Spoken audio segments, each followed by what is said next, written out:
If you close your eyes and picture America in the 1950s, chances are you'll see a quiet suburban street, a neatly trimmed lawn, a flag waving gently on the porch, and the faint aroma of apple pie drifting from the kitchen window.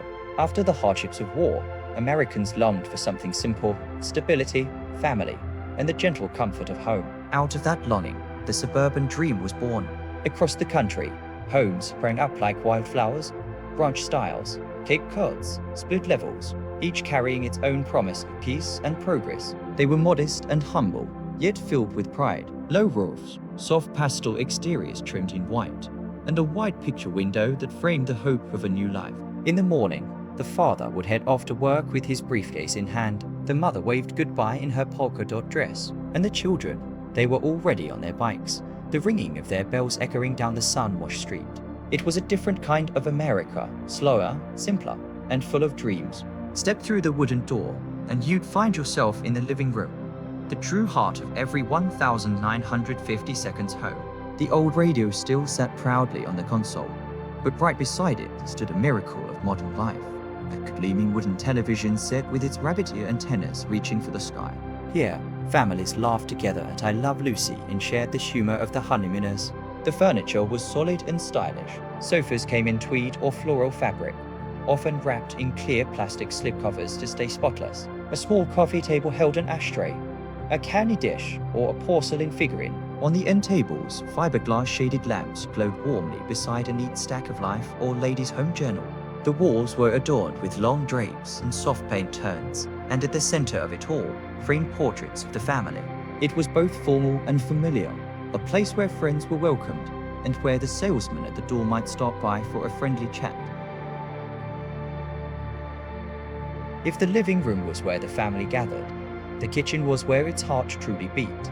Step inside, and color greets you from every corner: turquoise, lemon yellow, rose pink. It's cheerful, efficient, and full of life.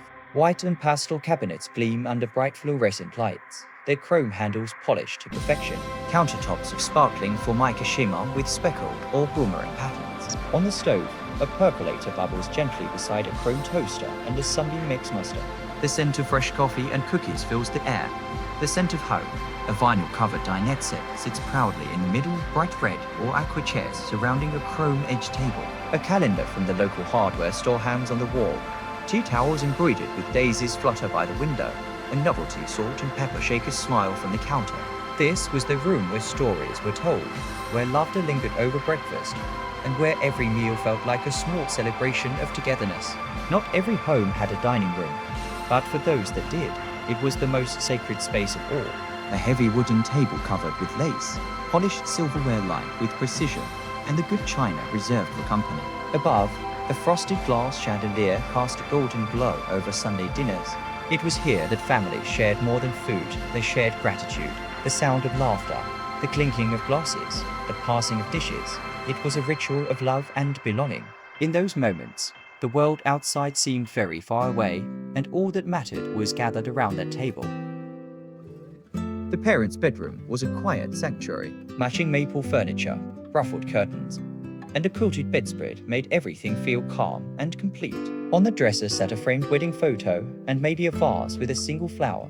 Children's rooms were cheerful and bright, twin beds, toy chests, and shelves lined with little golden books and comic books. And for teenagers, nothing was more precious than a small record player spinning 45 seconds. Elvis Presley, Buddy Holly, and the sound of youth echoing through the night. These rooms were small, but they carried big dreams. If you want to see the spirit of the 1950s in full bloom, step into the bathroom, gone were the grey and brown tones of wartime austerity. In their place, a joyful explosion of pink, mint, and aqua. Tiles glistened under the light, and every sink, tub, and toilet matched in perfect pastel harmony. The mirrored cabinet held the essentials of the era: Old Spice, Pond's cold cream, mercurochrome, and neatly folded hand towels.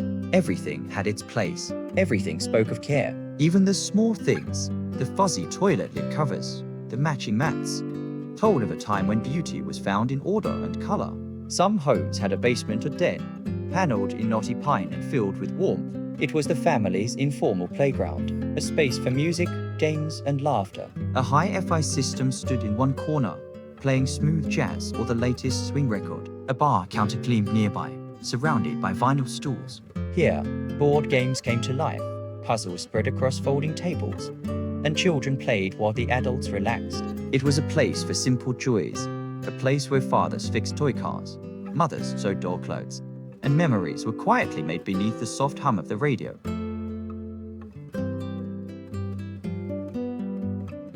Step out the back door, and you'd find the true soul of suburban life.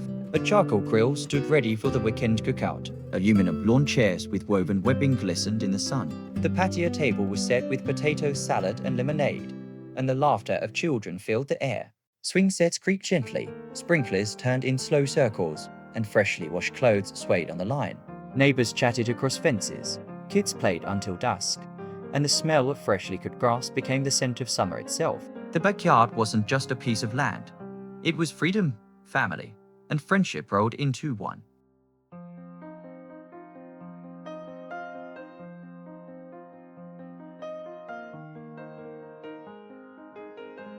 By today's standards, those houses were small, about 1,000 square feet, but every inch was thoughtfully used. They were not monuments of wealth, but symbols of hope. Each home represented a dream carefully built, one paycheck and one prayer at a time. The white picket fence, the tidy lawn, the glowing television light at night. These were more than details. They were declarations of belief that a better life was not only possible, but already here. The 1950s home wasn't about luxury. It was about gratitude, about belonging, about the comfort of knowing that, at the end of the day, you could return to a place that was entirely your own. Today, many of those houses have vanished or been remodeled beyond recognition, but their spirit remains in the photographs tucked away in albums, in the laughter remembered at family reunions, in the scent of a pie cooling on a windowsill. When we open an old box of pictures or watch a flickering home movie, we're not just revisiting the past, we're touching something eternal. Because a home is more than wood and walls. It's where love was lived, where dreams were born, and where time itself once felt kind. If you still have old photographs, film reels, or videotapes hidden in your closet, bring them back to life. Preserve them, because every memory deserves another sunrise. What we save today becomes the legacy of tomorrow. A 1,950 seconds home was more than just a place to live. It was the beating heart of an America that believed in family, hope, and a brighter tomorrow.